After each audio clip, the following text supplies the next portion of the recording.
Hello, this is Swagatam Guha and I welcome you to the Static GK series. আজকের topic হচ্ছে United Nation and other important international organisations. আমরা পড়বো তার হিস্ট্রির ব্যাপারে, আমরা পড়বো তার প্রেজেন্টের ব্যাপারে এবং স্পেশালি আমরা পড়বো কোন বছর তাদের এগুলো এস্টাবলিশ হয়েছে এবং the most important part for the exam সেটা হচ্ছে তার হেডকোয়ার্টার কোথায়, যেটা আমরা দেখি প্রত্যেক পরীক্ষাতেই জিজ্ঞেস করে, একটা অর্গানাইজেশন বলে দেয় এবং বলে তার হেডকোয়ার্টারটা তুমি লেখো। So let's get started. প্রথমে আমরা দেখতে পাচ্ছি the biggest organisation, that is United Nations. United Nations United Nations was formed on 24th October 1945 after the Second World War. Initially 51টা ফাউন্ডিং কান্ট্রি ছিল এবং ইন্ডিয়া কিন্তু একটা ফাউন্ডিং মেম্বার। ঠিক আছে, 1945 মানে বুঝতে পারছো ইন্ডিয়া কিন্তু ব্রিটিশ ইন্ডিয়া ছিল। ঠিক আছে, British India is a founding member of United Nations. At latest it has 193 members এবং লেটেস্ট মেম্বার হচ্ছে সাউথ সুদান। সাউথ সুদান আমার যতদূর মনে পড়ে it is also the youngest country. ঠিক আছে, হিস্ট্রি এবং আচ্ছা, এবার ইউনাইটেড নেশনের একটা হিস্ট্রি আছে, বিকজ ইউনাইটেড নেশনের যে আগের অর্গানাইজেশন ছিল তার নাম ছিল লিগ অফ নেশনস। আমরা লিগ অফ নেশনের ব্যাপারে একটু বলে নেব। হিস্ট্রি অফ ইউনাইটেড নেশনস, প্রথমে আসে ওয়ার্ল্ড ওয়ার ওয়ান, মানে ফার্স্ট ওয়ার্ল্ড ওয়ার 1914 থেকে 1919 অবধি চলে। কারা কারা কন্টেন্ডার ছিল? Central powers versus allied powers. Central পাওয়ারে কে কে কোন কোন কান্ট্রি ছিল? Germany, Austria, Hungary, turkey. এবং অ্যালাইড পাওয়ার্সে দেখতে পাচ্ছ France, Britain, Russia, Japan, US, Italy. ঠিক আছে, এবং অ্যালাইড পাওয়ার অ্যাক্সিস পাওয়ার সেন্ট্রাল পাওয়ারকে হারিয়ে দিয়েছিল। ঠিক আছে, মনে করতে পারো ফার্স্ট ওয়ার্ল্ড ওয়ারে জার্মানি হেরে গেছিল, টার্কি হেরে গেছিল। টার্কিকে হারিয়ে দেওয়ার জন্য টার্কিতে ডেমোক্রেসি চলে এসেছিল একটা টার্কিতে। তার জন্য আমরা দেখবো আমাদের ইন্ডিয়াতে খিলাফত মুভমেন্ট হয়েছিল টার্কিকে সাপোর্ট করার জন্য। এনিওয়েজ, ওয়ার্ল্ড ওয়ার ওয়ানের পরে লিগ অফ নেশনস ফর্ম করা হয় 1920-তে। ঠিক আছে, এবং league of nations although united নেশনেরই মতো একটা ওর আইডিয়া ছিল যে পুরো বিশ্বকে একসাথে ধরে রাখবো এবং ওয়ার্ল্ড ওয়ারকে প্রিভেন্ট করব, কিন্তু লিগ অফ নেশন ছিল একটা, এই যে দেখতে যে অ্যালাইড পাওয়ার যারা আছে, অ্যালাইড পাওয়ার কন্ট্রোলড একটা বডি লিগ অফ নেশনস। এবং অ্যালাইড পাওয়ার কি করতো? যারা অপোনেন্ট ছিল সেন্ট্রাল পাওয়ার তাদেরকে এক্সপ্লয়েট করতো লিগ অফ নেশনের মাধ্যমে। এই জন্য কি হলো, finally league of nation broke down এবং 1939-এ আবার সেকেন্ড ওয়ার্ল্ড ওয়ার শুরু হয়। ঠিক আছে, কিভাবে শুরু হয়? যখন জার্মানি পোল্যান্ডকে আক্রমণ করে 1939-এ অ্যাপ্রক্সিমেটলি সেপ্টেম্বরে। এবং 1939 থেকে 1944 অব্দি world war, second world war চলে এবং 1944-এ ফাইনালি সেকেন্ড ওয়ার্ল্ড ওয়ার শেষ হয়ে যায়। ঠিক আছে, আচ্ছা, এবার তারপরেই তৈরি হয় new body call United nation. এবং এই নতুন যে body United nation, it was different from league of nation. United nation কিন্তু ভেরি সিরিয়াসভাবে বানানো হয় যাতে, এবং এখানে কিন্তু যারা যারা উইনিং পার্টি তারা কিন্তু লুজিং পার্টির ওপরে কোনো রকমের পেনাল্টি ইম্পোজ করেনি। ঠিক আছে, যদি পেনাল্টি ইম্পোজ করতো তাহলে আমরা আবার ওয়ার্ল্ড ওয়ার 3 দেখতে পেতাম। ইউনাইটেড নেশনের যে আছে, প্রথমে আমরা পড়বো এসডিজির ব্যাপারে। এবার কথা হচ্ছে এসডিজি কি? এসডিজি হচ্ছে স্পেশাল ডেভেলপমেন্ট গোলস। ইউনাইটেড নেশনের 17টা স্পেশাল ডেভেলপমেন্ট গোলস আছে, সেগুলো কি কি আমরা পড়ে নেব। No poverty, zero hunger, good health and sanitation, quality education, gender equality, clean water and sanitation, affordable and clean energy, decent work and economic growth. ঠিক আছে, এবং মোস্ট ইম্পর্টেন্ট সেটা হচ্ছে প্রিভেনশন অফ ওয়ার। ঠিক আছে, আচ্ছা, স্পেশাল ডেভেলপমেন্ট গোলস আমাদের এখনো শেষ হয়নি, নিচে আরও আছে। Industry, innovation and infrastructure, reduced inequality, sustainable city and community, sustainable consumption and production, piece justice and strong institutions, life on land, life below water, climate action, এবং লাস্টে আছে পার্টনারশিপ ফর দ্য গোলস। মানে লাস্টেরটা যেটা আছে, এই যে ওপরে 16খানা যে গোলস আছে, এই 16খানা গোলস পূরণ করার জন্য যেই কান্ট্রির সাথে দরকার সেই কান্ট্রির সাথে অন্যদেরকে পার্টনারশিপ করতে হবে। ঠিক আছে, এবার হচ্ছে এবং ফাইনালি ইম্পর্টেন্ট হচ্ছে প্রিভেনশন অফ ওয়ার। ঠিক আছে, যেটা হচ্ছে মেন ইউনাইটেড নেশন তৈরি করার মেন উদ্দেশ্য হচ্ছে প্রিভেনশন অফ ওয়ার। ওয়ারের ব্যাপারে আমি কিছু জিনিস এখানে লিখেছি। আমরা জানি কি আমাদের ডেসক্রিপটিভ আছে, আমাদের পিএসসি মিসেলেনিয়াসে ডেসক্রিপটিভ মেন্স হয়, এবং আগামীকালে WBCS ডেসক্রিপটিভ মেন্স হবে, তো সেখানে আমরা এরকম করে অ্যান্সারের ডায়াগ্রাম লিখতে পারবো। ওয়ারের জন্য কি হচ্ছে, পলিটিক্যাল স্ট্রাকচার কি হচ্ছে, ভেঙে যাচ্ছে, ইকোনমি পড়ে যাচ্ছে, সোশ্যাল স্ট্রাকচার পড়ে যাচ্ছে, পলিউশন বাড়ছে, রিসোর্স কমছে, রিসোর্স মানে আমাদের কি natural resource as well as human resource, দুটোই রিসোর্স পড়ে যাচ্ছে, এনভায়রনমেন্টও পড়ে যাচ্ছে। ঠিক আছে, এভাবে অ্যারো আপ অ্যারো ডাউন করে করে আমরা বোঝাতে পারি ওয়ারের এফেক্টস। সঙ্গে আরও দিতে পারো আনএমপ্লয়মেন্ট, ঠিক আছে, আনএমপ্লয়মেন্ট নিচের দিকে, ইনফ্লেশন ওপরের দিকে, এরমভাবে করে আমরা লিখতে পারি। ইউনাইটেড নেশনের 6টা প্রিন্সিপাল অর্গানসের ব্যাপারে আমরা এখন পড়ব। জেনারেল অ্যাসেম্বলি, সিকিউরিটি কাউন্সিল, ইকোসক মানে economic and social council, trusteeship council, international Court of justice এবং UN সেক্রেটারিয়েট। এইগুলো হচ্ছে 6টা UN এর প্রিন্সিপাল অর্গানস। আচ্ছা, এর মধ্যে একটা অর্গান আমার যতদূর মনে পড়ে এখন আর সেই অর্গানটা এক্সিস্ট করে না, মানে সেই অর্গানটা এখন আর কোনো কাজ করে না। নিচেই আমার এখানে আই গেস কোথাটা লেখা আছে, এই যে UN ট্রাস্টিশিপ। ফার্স্টেই বলে দিই, UN trusteeship the 6th organ came to an end in 1994। ঠিক আছে, due to the independence of the trustee territory. কি ছিল, আমাদের সেকেন্ড ওয়ার্ল্ড ওয়ারের পরে কিছু ট্রাস্টি টেরিটরি ছিল, মানে সেই টেরিটরি কোনো ক্লিয়ার কোনো হেড ছিল না। ঠিক আছে, কোনো ক্লিয়ার হেড ছিল না। তো কি করতো, বিভিন্ন কান্ট্রিজ কি করতো, সেই টেরিটরিগুলোকে কন্ট্রোল করতো। সেগুলো কি করে, ইউনাইটেড নেশন ডাইরেক্টলি নিজের আন্ডারে নিয়ে নেয় এবং United nation as a trustee সেই টেরিটরিগুলোকে কন্ট্রোল করে। সেগুলো কি হয়, আস্তে আস্তে 1994 আস্তে আস্তে প্রত্যেকটা টেরিটরি নিজেদের ইন্ডিপেন্ডেন্সকে ডিক্লেয়ার করে দিয়েছে। তাই জন্য UN ট্রাস্টিশিপ কাউন্সিল এখন আর এক্সিস্ট করে না। প্রথমেই বলি জেনারেল অ্যাসেম্বলির ব্যাপারে। Headquarter in New York. আচ্ছা, only organ of the 6 organ to have equal representation of all members, মানে এখানে যত মেম্বার আছে সবার ইকুয়াল ভোট আছে UN জেনারেল অ্যাসেম্বলিতে। ঠিক আছে, এবং এই UN জেনারেল অ্যাসেম্বলি কি করে, ইউনাইটেড নেশনের বাজেটকে ডিসাইড করে এবং এটাও ডিসাইড করে যে UNSC ইউনাইটেড নেশন সিকিউরিটি কাউন্সিলে 10টা টেম্পোরারি মেম্বার কারা হবে সেটাকে ইলেক্ট করবে। এবার 10টা টেম্পোরারি মেম্বারের ব্যাপারটা আমি একটু পরে বোঝাচ্ছি। এরপরেই আছে UNSC মানে United nation security council, very powerful একটা ব্যাপার, ভেরি পাওয়ারফুল। এদের কাছে না, এই যে এখানে দেখতে পাচ্ছ হেডকোয়ার্টার নিউ ইয়র্কে আছে, টোটাল মেম্বার 15টা, তার মধ্যে 10টা টেম্পোরারি মেম্বার, 5টা পার্মানেন্ট মেম্বার। এই যে 5টা পার্মানেন্ট মেম্বার দেখো নিচে লেখা আছে, চায়না, ফ্রান্স, UK, USA এবং রাশিয়া। এরাই কিন্তু ডাইরেক্টলি বা ইনডাইরেক্টলি ইউনাইটেড নেশনকে কন্ট্রোল করে। ঠিক আছে, আমি আরও বলছি, আরেকবার বলছি, এই 5টা কান্ট্রি কিন্তু ডাইরেক্টলি বা ইনডাইরেক্টলি কি ইউনাইটেড নেশনকে কন্ট্রোল করে। কিভাবে, কারণ UNSCর মধ্যে, ইউনাইটেড নেশন সিকিউরিটি কাউন্সিলের ভিতরে এদের কাজ কি, two maintain peace and security. ঠিক আছে, এবার তাহলে তুমি দেখো, রাশিয়া এখানে একটা permanent member of UNSC। Recently Russia এবং ইউক্রেনের যুদ্ধ হয়েছিল, তাহলে ইউনাইটেড নেশন তো রাশিয়াকে বলতেই পারে, ভাই তুমি UNSCর মেম্বার হয়ে তুমি কি করে যুদ্ধ করছো, তোমার দায়িত্ব হওয়া উচিত to maintain peace and security. ঠিক আছে, সেখানে রাশিয়া কি বলবে, I will use my veto. এই যে দেখতে পাচ্ছ, permanent members has their veto. Permanent member যে কোনো টপিককে ইমিডিয়েটলি ক্লোজ করে দিতে পারে। ঠিক আছে, আজকে যদি কোনো দিন, যদি for example like god forbid India এবং চায়নার মধ্যে ওয়ার শুরু হয়ে গেল, ঠিক আছে, এবং সেখানে ইউনাইটেড নেশন হস্তক্ষেপ করতে এলো, চায়না বলবে I have a veto, China বলবে ইউনাইটেড নেশন এখানে কোনো কথা বলবে না। ঠিক আছে, এটাই হচ্ছে পাওয়ার অফ ভেটো। ঠিক আছে, তো as a matter of fact একটা টাইমে ইন্ডিয়ার কাছে চান্স ছিল যে ইন্ডিয়া UNSCর পার্মানেন্ট মেম্বার হতে পারতো, কিন্তু সেই টাইমে ইন্ডিয়া সেই চান্সটাকে না নিয়ে সেই চান্সটা দিয়ে দেয় চায়নাকে। ঠিক আছে, 1960-র আগেকার কথা, 1965-1965-এর আগেকার কথা এটা। এছাড়া 10টা আছে টেম্পোরারি মেম্বার, প্রত্যেক বছর ইলেকশন হয় এবং সাফেল হয়ে হয়ে বিভিন্ন টাইমে বিভিন্ন কান্ট্রি 10টা টেম্পোরারি মেম্বার হয়। এরপর আছে ইকোসক, টোটাল মেম্বার 54, এবং কি আছে এখানে, ইকোসক আমি কি দেখলাম, ইকোনমিক এবং সোশ্যাল কনফারেন্স।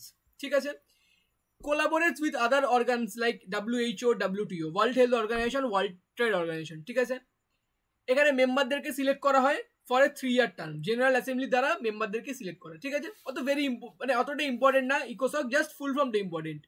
ঠিক আছে, কালচারাল অ্যান্ড আমাদের সোশ্যাল, সরি কালচারাল কি বলছি, economic and social council. Next comes international Court of justice, very important. Headquarter হচ্ছে হেডকোয়ার্টার হ্যাগ, HAUGE, ঠিক আছে। Members 193, everybody is a member. আচ্ছা, এখানে বলবো আরেকটা অর্গানাইজেশন আছে যেটাকে বলা হয় ICC, ঠিক আছে। আমাদের ইন্টারন্যাশনাল ক্রিকেট কাউন্সিলের ব্যাপারে বলছি না আমি, ইন্টারন্যাশনাল ক্রিমিনাল কোর্টের ব্যাপারে আমি এখানে বলছি, ঠিক আছে। ICC আর ICJ মানে ইন্টারন্যাশনাল কোর্ট অফ জাস্টিস এবং ICCর মধ্যে ডিফারেন্সটা কি? ডিফারেন্সটা হচ্ছে ICCতে ইন্ডিভিজুয়ালস মানে কোনো একটা যে কোনো ইন্ডিভিজুয়াল মানে আমি তুমি এখানে একটা কেস নিয়ে যেতে পারি, ঠিক আছে। কিন্তু আইসিজে ইন্টারন্যাশনাল কোর্ট অফ জাস্টিসে শুধুমাত্র মেম্বাররাই করতে পারে, মানে শুধু কান্ট্রিজরা, মানে কান্ট্রি ভার্সেস কান্ট্রি হবে ইন্টারন্যাশনাল কোর্ট অফ জাস্টিসে। কিন্তু ইন্টারন্যাশনাল ক্রিমিনাল কোর্টে আমি অ্যাজ এ পার্সন যেতে পারবো, ঠিক আছে। হেডকোয়ার্টার তো বললাম হ্যাগে of Netherlands, very important question. Number of জাজেস হচ্ছে গিয়ে 15টা, টোটাল নাম্বার অফ জাজেস 15টা। এটাও কিন্তু কোয়েশ্চেন কিন্তু বারেবার বিভিন্ন কোয়েশ্চেনে আসে। ইন্টারন্যাশনাল কোর্ট অফ জাস্টিসে total number of member, total number of জাজ কটা? 15টা, এবং তাদের 9 ইয়ার টার্ম ইচ। এটাই হচ্ছে ইউনাইটেড নেশনের প্রাইমারি জুডিশিয়াল বডি। এবং ফার্স্ট ইন্ডিয়ান টু বিকাম জাজ of International Court of Justice was Nagendra Singh. এখান থেকেও কিন্তু কোয়েশ্চেন আসে, ঠিক আছে। সরি, প্রেসিডেন্ট, জাজ না, প্রেসিডেন্ট। ইন্টারন্যাশনাল কোর্ট অফ জাস্টিসের প্রেসিডেন্ট প্রথম হয় নাগেন্দ্র সিং, এবং প্রথম জাজ, first Indian to become international Court of justice জাজ হচ্ছে বেনেগাল রানা রাও, ঠিক আছে, ভেরি ইম্পর্টেন্ট। এবার এখানে বলা উচিত international Court of justice is the successor of PCIJ, ঠিক আছে। PCIJ কি? লিগ অফ নেশনের একটা জুডিশিয়াল বডি ছিল, ঠিক আছে। যখন লিগ অফ নেশন বন্ধ হয়ে যায় তারপরে PCIJটা হয়ে যায় ICJ। নেক্সট আমরা পড়বো আমাদের UNICEF, United Nations children's emergency fund. UNICEF আমাদের ইন্ডিয়াতেও কাজ করে। ইউনিসেফ কি করে? It works only in developing countries, ঠিক আছে, এটা মাথায় রাখতে হবে। ডেভেলপড কান্ট্রিজে ইউনিসেফ কোনো কাজ করে না। যেমন ডেভেলপড কান্ট্রিজ যেমন USA ধরে নিলাম, UK ধরে নিলাম, ফ্রান্স, এগুলো ডেভেলপড কান্ট্রি। এখানে কিন্তু ইউনিসেফ কাজ করবে না। এখানে ডেভেলপিং অ্যান্ড আন্ডার ডেভেলপড এই দুটো কান্ট্রিজে কিন্তু ইউনিসেফ কাজ করবে। চিলড্রেন এবং মাদারদেরকে এরা প্রোভাইড করবে, এরা হেল্প করে। This is our integral part of UNDP, United Nation development programme, ঠিক আছে। আচ্ছা, আর টোটাল কটা মেম্বার আছে? 36টা মেম্বার আছে ইউনিসেফে। হেডকোয়ার্টার কোথায় ইউনিসেফের? New York. প্রত্যেকটা হেডকোয়ার্টার কিন্তু দারুণ ইম্পর্টেন্ট, প্রত্যেকটা হেডকোয়ার্টার। এর একটা ডিস্ট্রিবিউশন সেন্টার আছে কোপেনহ্যাগেন অফ ডেনমার্ক। কোন কোন কান্ট্রি এখানে মেম্বার না, ঠিক আছে, সেটা হচ্ছে ভ্যাটিকান সিটি এবং প্যালেস্টাইন। এই দুটো হচ্ছে গিয়ে অবজারভার। ভ্যাটিকান সিটিকে অ্যাজ এ কান্ট্রি কনসিডার করা হয় না, এবং প্যালেস্টাইনকেও কিন্তু এখন অব্দি ইউনাইটেড নেশন কান্ট্রি হিসেবে কনসিডার করে না। তাছাড়া কুক আইল্যান্ড এবং NIVE, এই দুটো হচ্ছে কি ছোট ছোট দুটো টেরিটরি, এদেরকেও কিন্তু কান্ট্রি হিসেবে এখন অব্দি কনসিডার করা হয় না। এখানেই লিখে রেখেছি আমি total number of countries in the world কটা? 197টা, ঠিক আছে। আর এখানে কটা মেম্বার দেখতে পাচ্ছ? ইউনাইটেড নেশনে কটা মেম্বার? আমাদের 193টা, ঠিক আছে। বলে রাখা উচিত north Korea is not a member of United nation, ঠিক আছে, ভেরি ইম্পর্টেন্ট কোয়েশ্চেন। যে কোনো দিন আসতে পারেন কোন কান্ট্রি ইউনাইটেড নেশনের মেম্বার না? সাউথ কোরিয়া, নর্থ কোরিয়া, তারপরে আরো দুখানা কিছু ছোট ছোট দিয়ে দেবে। UNFPA, United Nation Population Fund, ঠিক আছে। হেডকোয়ার্টার হচ্ছে নিউ ইয়র্কে। 3টে target: prevent female foeticide, family planning, prevention of labour death of mother, ঠিক আছে। লেবার ডেথ অফ মাদার্স মানে যখন সন্তান প্রসব করার সময় মৃত্যু, সেটাকে প্রিভেন্ট করা। নেক্সট আছে UNDP, United Nation development Programme. Establishment year হচ্ছে 1955, ভেরি ইম্পর্টেন্ট কোয়েশ্চেন। হেডকোয়ার্টার আছে নিউ ইয়র্ক সিটি। UNDPর মোস্ট ইম্পর্টেন্ট কাজ কি? হিউম্যান ডেভেলপমেন্ট ইন্ডেক্সকে পাবলিশ করে, এবং 1990 থেকে HDI পাবলিশ করা শুরু হয়। HDI এর কে শুরু করেছিল? পাকিস্তান ইকোনমিস্ট মেহবুব উল হক, এবং Amartya Sen is also included in HDI। UNEPর ব্যাপারে আসি, United Nation environment programme. Founded in 5 June, world environment day আমরা সবাই জানি 5 জুন 1972তে। এবং 1972তে কি হয়েছিল? এবং হেডকোয়ার্টার হচ্ছে নাইরোবি, কেনিয়া, ঠিক আছে। হেডকোয়ার্টার হচ্ছে নাইরোবি, কেনিয়াতে। বলা উচিত 5 জুন না 1972তে নাইরোবি, কেনিয়াতে একটা কনফারেন্স হয়েছিল, এই যে দেখতেই পাচ্ছ এখানে লেখা আছে স্টকহোম কনফারেন্স, ঠিক আছে, স্টকহোম কনফারেন্স। তারপর থেকে ইউএনইপি তৈরি হয় এবং সেখান থেকে আই গেস 5 জুন ডিক্লেয়ার হয় as world environmental day. Member হচ্ছে গিয়ে টোটাল 193 মেম্বার্স আছে, নট ইম্পর্টেন্ট। ইউএনইপির অফিস আছে একটা ইন্ডিয়াতে, সেটা হচ্ছে দিল্লিতে আছে। এর মোস্ট ইম্পর্টেন্ট কাজ কি? Sustainable development. WFP world food programme, তার প্যারেন্ট অর্গানাইজেশনের নাম হচ্ছে FAO, food and agricultural organisation, headquarter হচ্ছে রোমে আছে। ICAO international civil aviation, civil aviation মানে হচ্ছে এরোপ্লেন রিলেটেড, যেমন সিভিলিয়ান যখন এরোপ্লেনে করে চলে এদিক ওদিক যায়, বা মানে মালপত্র এরোপ্লেনে করে এদিক ওদিক যায়, সেটাকেই বলা হয় সিভিল এভিয়েশন, ঠিক আছে। হেডকোয়ার্টার মন্ট্রিয়াল অফ ক্যানাডা, একটা আছে আমাদের ওজোন নিয়ে আছে মন্ট্রিয়াল প্রোটোকল, ঠিক আছে, সেটাও কোথায় হয়েছে? তাহলে ক্যানাডাতেই হয়েছে। IFAD international fund for agricultural development. ILO international labour organisation, ঠিক আছে। Headquarter Geneva, Switzerland, founded in 1919 by League of Nations. IMO International Maritime Organization, London. ITU International Telecommunication Union, Geneva.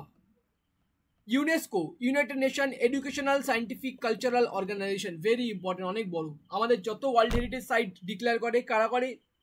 আমাদের ইউনেস্কো ডিক্লেয়ার করে। Headquarter হচ্ছে Paris of France. Promote peace and integrity through the world by the promoting international collaboration, ঠিক আছে। UNIDO হচ্ছে industrial development organization, headquarter Vienna of Austria. WHO headquarter Vienna. World health দিবস কোনটা? 7 April, ঠিক আছে।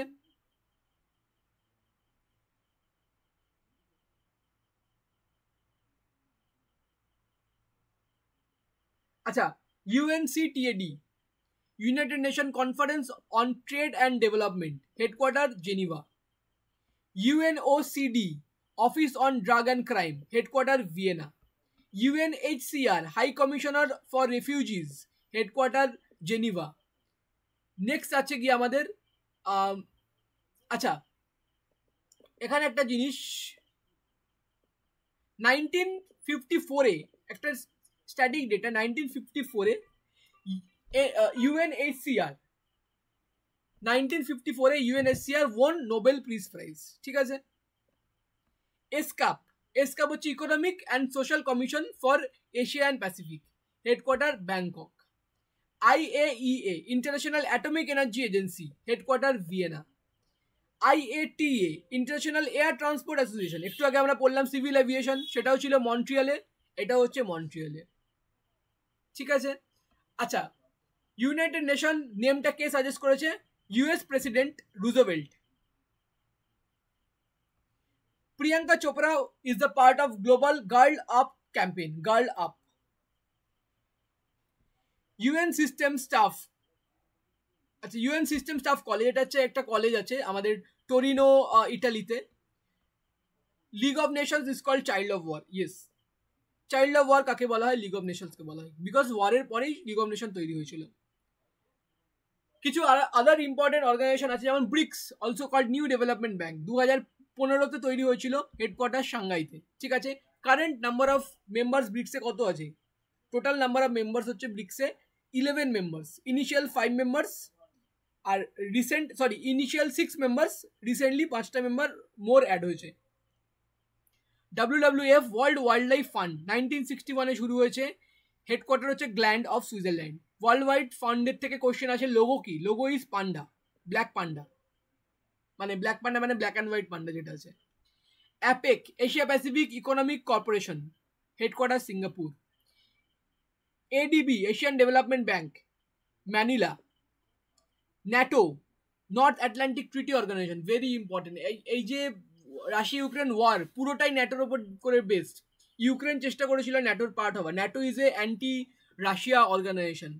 Ukraine চেষ্টা করেছিল ন্যাটোর পার্ট হওয়া, রাশিয়া যেটাকে সাপোর্ট করেনি, রাশিয়া আক্রমণ করে দেয় ইউক্রেনকে। এশিয়ান জাকার্তা, ইয়ার হচ্ছে গিয়ে 1967। Amnesty International London. Arab League 1945, headquarter হচ্ছে Cairo, CYRO। OPCW prohibition of chemical weapons, headquarter Hague. World Economic Forum Geneva, Asia Infrastructure Investment Bank 2016 Beijing, World Meteorological Organization Geneva, International Olympic Committee headquarter হচ্ছে Lausanne, LUSSAN, OPEC oil and petroleum exporting countries headquarter Vienna, SAARC South Asian Association Regional Cooperation headquarter Kathmandu, established at Dhaka. ঠিক আছে, এখানে আমি 90% of international organisation cover করে দিয়েছি। একটু detail, একটু boring হয়ে গেছে, বাট এটাকে ভালো করে তুমি যদি দেখো, এক নিজের পার্সোনাল নোট বানাও, নিয়ে সেগুলোকে MCQ বানিয়ে কোশ্চেন সলভ করো, আই গেস এনি এক্সামে যে কোনো কোশ্চেনে চলে আসুক না কেন সব কটা অ্যাটেন্ড করতে পারবে। Thank you so much, best of luck for upcoming exams.